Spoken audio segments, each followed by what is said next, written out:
Do you want to live a healthy and vibrant and alive and full life? Or do you want to settle for a horrific, terrible, nightmare-inducing fright fest?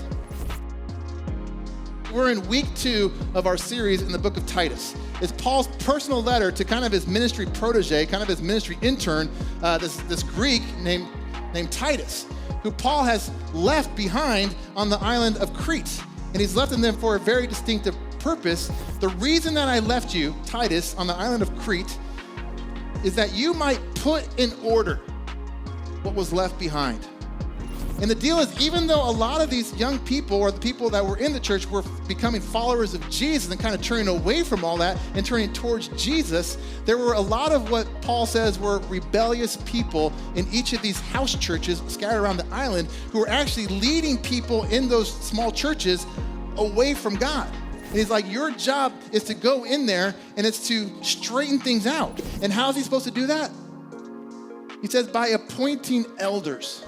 And you don't appoint people old if you think of elder as old. He's talking about is appoint people who are going to be the ones leading you and guiding you and directing you, the ones who are going to be steering you and giving you directions on where to go. You need to appoint, you need to choose, you need to select those people, and you should do it wisely, because who you follow determines where you end up.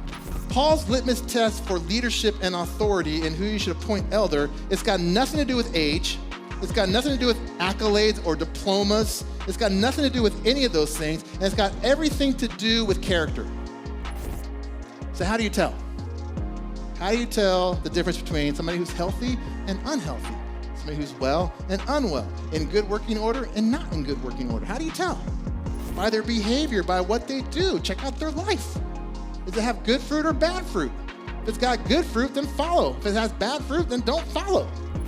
Paul's like, look, people, there's a lot of people out there who claim to follow Jesus, who claim to be disciples of Jesus, who claim to know the truth, who claim and say, hey, follow me and follow my lead, appoint me eldership and leadership and influence and authority in your life.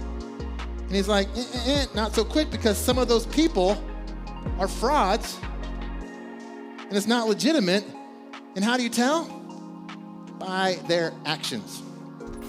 Are they attempting to further my faith, or are they furthering me from faith? Because the honest reality is both forces are always going to be present in our lives. There are going to be those who are leading us further towards God and those who are leading us further from God. There's going to be those that are promoting Jesus and those who are denying Jesus. All those things are always going to be true. And we have got to check the fruit. We've got to be discerning and ask ourselves, do their actions promote Jesus or deny Jesus? We got to consider the outcome of their way of life. If it's good, then imitate it. If it's not, then don't. We got to ask ourselves, are they trying to further me in faith or further me from faith? Because it's probably one or the other. Either they are furthering your faith and getting you closer to Jesus and closer to where God wants you, or they are pushing you away from it and they are furthering you from God and from God's plans for your life. Which one is it?